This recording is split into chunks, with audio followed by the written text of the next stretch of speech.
Main Newscast, Monday to Saturday at 7 a.m., 12 p.m., and 7 p.m. You can join us Sunday too for the Weekend Review at 10 a.m. Remember to stream us online at www.kaieteurnewsonline.com or the MyTuner app, Radio Garden app, and you can also join us on Facebook at Kaieteur Radio. And remember to subscribe to our YouTube channel. This is the news on top of the hour. Live from our studio in Georgetown. Kaieteur Radio, 99.1 FM.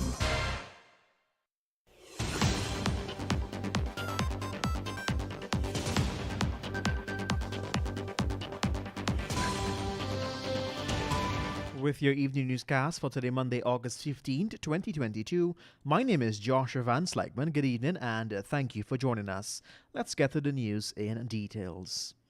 In the wake of concerns being raised by small and medium-sized businesses about having to wait as many as 6 months to receive payments for goods and services already provided to the oil and gas companies, ExxonMobil has not only admitted to forcing companies to wait for several months to receive their pay, but is also defending the lengthy waiting time.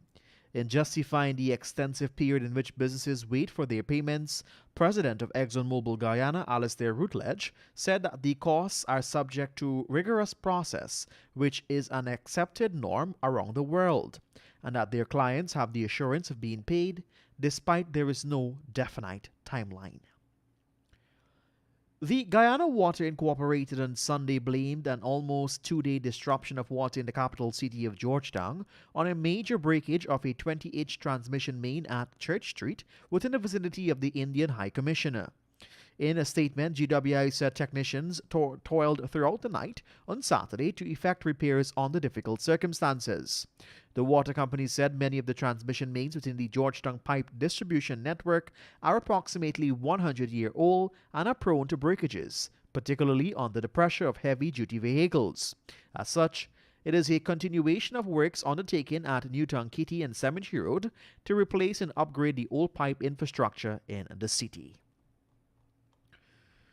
Leader of the Alliance for Change, Kemraj Ramjatan, a former defender of the lopsided 2016 oil contract signed under the coalition administration, has now joined the call for renegotiation of the deal, citing that the lessons learned from the sector has proven the need for the country to secure better terms.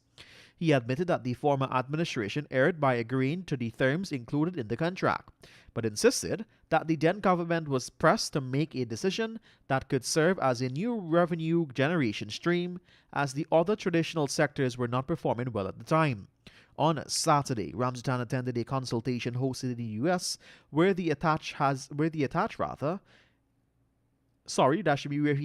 signature to a document in support of renegotiating the contract.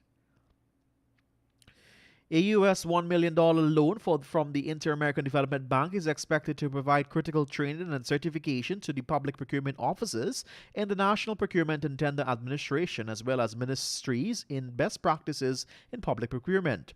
For this operation, the IDB intends to contract consulting services for the certification of 120 government procurement officials at the public procurement level, one bringing the trainees in the line in terms of capacity with what is needed for a modern procurement system.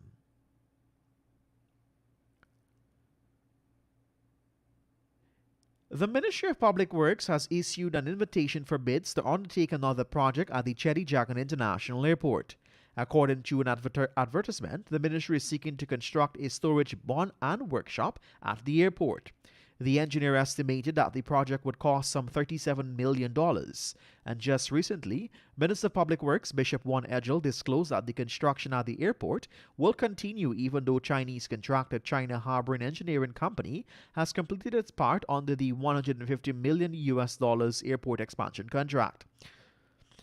We had reported that with over $166 million already pumped into the expansion of the airport, citizens should expect more of their taxpayers' dollars going towards the continued modernization of the airport. And finally, at this time, the Guyana Gold and Diamond Miners Association said it is quote-unquote extremely pleased that the Fiscal Enhancement Amendment Bill number 2 of 2022 was on Monday last approved by the National Assembly, which gave major tax incentives to the sector. The bill, which was successfully exploited by Senior Minister in the Office of the President with responsibility for finance, Dr. Ashni Singh, will certainly give much-needed tax relief to all miners. This bill gives legislative effect to the recent commitments made by the government to the mining community, GGDME said in a release. And with that, we've come to the end of your evening newscast for today, Monday, August 15th, 2022. Let me remind you, for these stories and much more, head across to our website at KaieteurNewsOnline.com or pick up a copy of the Kaieteur News at the newsstand near you for just $100 Ghana. My name is Joshua Van Slegman. Thank you for joining us. Have a great remainder of your Monday evening, encouraging you to play it safe.